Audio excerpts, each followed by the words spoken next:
KBC news के साथ लगातार खबरों में बने रहने के लिए पहले सब्सक्राइब बटन दबाएं और उसके बाद घंटी वाला बटन दबाएं।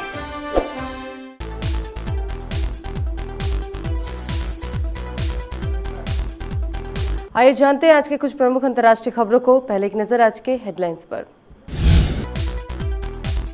कांग्रेस नेताओं ने लॉकडाउन बढ़ाने का समर्थन किया। पीएम मोदी बोले लॉकडाउन 3 मई तक बढ़ा, 20 अप्रैल के बाद दी जा सकती है कुछ छूट।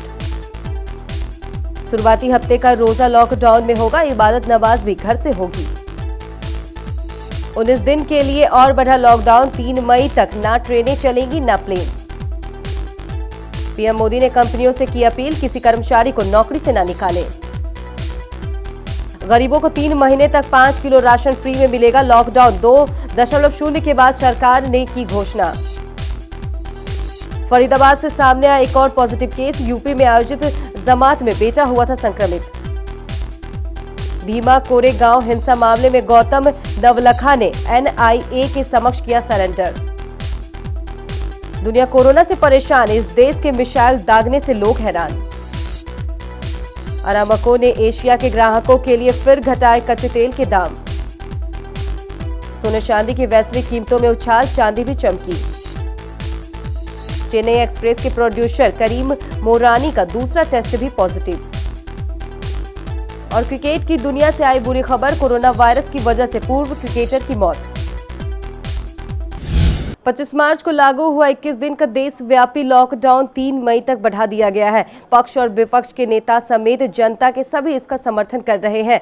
कांग्रेस के वरिष्ठ नेता और पूर्व वित्त मंत्री पी चिदंबरम ने कहा कि हम लॉकडाउन के विस्तार करने की मजबूरी को समझते हैं, हम फैसले का समर्थन करते हैं। वहीं कांग्रेस प्रवक्ता रणदीप सिंह सुरजेवाला ने कहा कि देश 20 दिन का लॉकडाउन भी मानेगा, पर नेतृत्व के मायने केवल देशवासियों को जिम्मेदारी का एहसास दिलाना नहीं, बल्कि सरकार और शासन की जनता के प्रति जवाबदेही और जिम्मेदारी का निर्वहन है।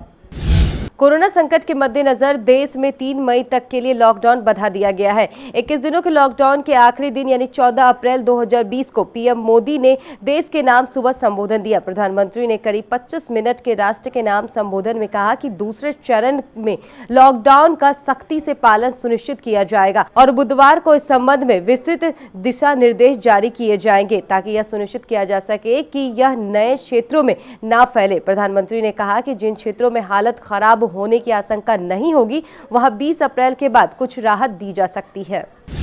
कोरोना वायरस का प्रकोप देश में लगातार बढ़ता ही जा रहा है। देश में प्रधानमंत्री नरेंद्र मोदी ने कोरोना संक्रमण से निपटने के लिए लॉकडाउन की अवधि को 3 मई तक के लिए बढ़ा दिया है। ऐसे में मुसलमानों का पवित्र रमजान का महीना 24 या 25 अप्रैल से शुरू होने की संभावना है। मुसलमानों को शुरुआती हफ्ते का रोजा लॉकडाउन के बीच ही रखना होगा और तरावीह की नमाज पढ़ने से लेकर बाकी इबादत भी अपने अपने घर से ही करनी होगी।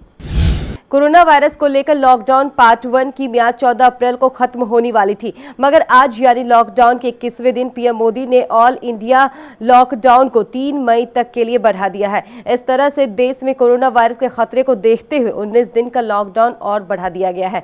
पीएम मोदी ने इस ऐलान के बाद अब 3 मई तक ना तो देश में ट्रेन चलेगी और ना ही घरेलू या अंतर्राष्ट्रीय प्लेन। इससे पहले पीएम मोदी ने 24 अप्रैल को 21 दिनों के लॉकडाउन का ऐलान किया था, जिसके बाद रेल और हवाई परिचालन को रद्द कर दिया गया था। प्रधानमंत्री नरेंद्र मोदी ने कोरोना वायरस के संक्रमण को फैलने से रोकने के लिए लागू लॉकडाउन की अवधि को 3 मई 2020 तक बढ़ाने का मंगलवार को ऐलान किया। उन्होंने इस दौरान कंपनियों के कर्मचारियों की नौकरी से नहीं निकालने की अपील की है। प्रधानमंत्री मोदी ने अपने भाषण के अंत में लोगों से 7 चीजों पर ध्यान देने की बात कही। इसी कड़ी में उन्होंने कहा, अपने व्यवसाय एवं उद्योग में अपने साथ काम कर रहे लोगों के प्रति संवेदना रखें और किसी को नौकरी से ना निकाले। लॉकडाउन की अवधि बढ़ाए जाने के बाद सरकार ने कहा है कि गरीबों को 3 महीने तक 5 किलो राशन फ्री मिलेगा।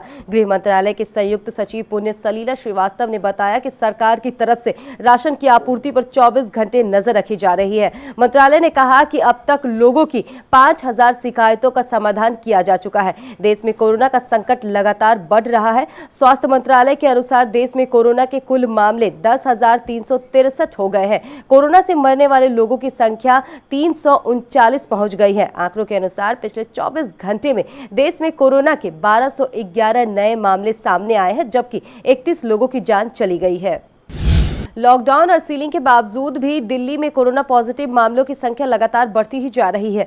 दिल्ली में सोमवार को एक ही दिन में 356 नए मरीज सामने आए हैं, जबकि 4 लोगों ने इलाज के दौरान दम तोड़ दिया है। 356 में से 325 तबलीगी जमाती संक्रमित मिले हैं, जिन्हें मरकज से निकालने के बाद क्वारंटीन केंद्रों में रखा गया था। वहीं दिल्ली में कंटेनमेंट जोन की संख्या बढ़कर 47 हो चुकी है। फरीदाबाद में 72 वर्षीय एक महिला ने कोरोना संक्रमण की पुष्टि हुई है। जानकारी के अनुसार महिला का बेटा यूपी एटा में आयोजित जमात में शामिल हुआ था और वह पहले ही संक्रमित हो चुका था।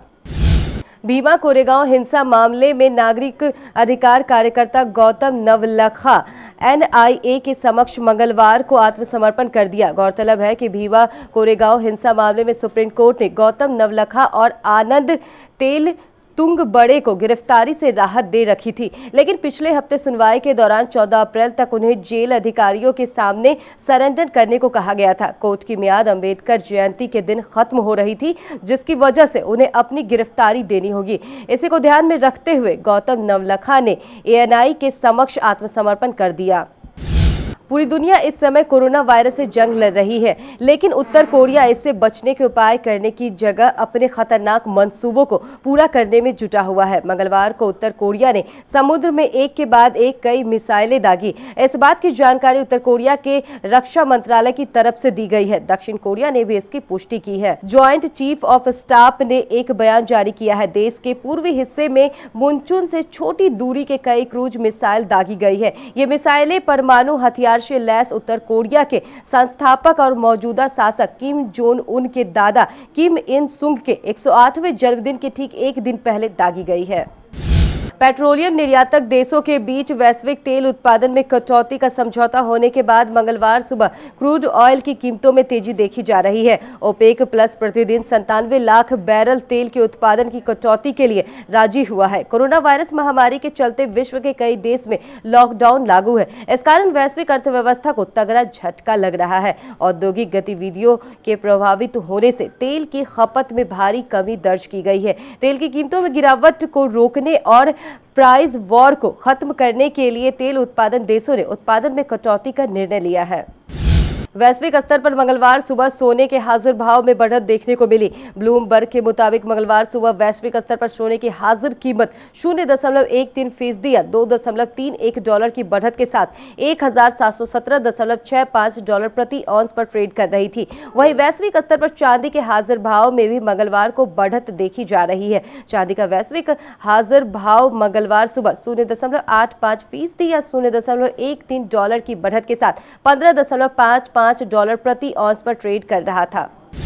फिल्म चेन्नई एक्सप्रेस के प्रोड्यूसर करीम मोरानी की मुश्किलें बढ़ती ही जा रही है। प्रोड्यूसर का दूसरा कोरोना वायरस टेस्ट भी पॉजिटिव आया है और अभी उन्हें अस्पताल में ही रहना होगा। 8 अप्रैल को करीम मोरानी का पहला टेस्ट पॉजिटिव आया था, जिसके बाद अब दूसरा टेस्ट हुआ और वो भी पॉजिटिव आया है। मोनी का मुंबई से नानावती अस्पताल में इलाज चल रहा है। कोरोना वायरस की वजह से क्रिकेट की दुनिया से बेहद बुरी खबर सामने आई है। पाकिस्तान के पूर्व प्रथम श्रेणी क्रिकेटर जफर सरफराज की कोरोना वायरस से संक्रमित होने के कारण मौत हो गई है। रिपोर्ट ने दावा किया है कि सरफराज ने सोमवार देर रात लेडी रीडिंग अस्पताल में कोरोना वायरस के कारण दम तोड़ा। 50 साल के सरफराज पाकिस्तान के पहले पेशेवर क्रिकेटर खिलाड़ी हैं, जिनकी कोरोना वायरस के कारण मौत हुई है। तो ये थी कुछ प्रमुख अंतर्राष्ट्रीय खबरें। मुख्य खबरों को जानने के लिए चलेंगे प्राइम स्टूडियो।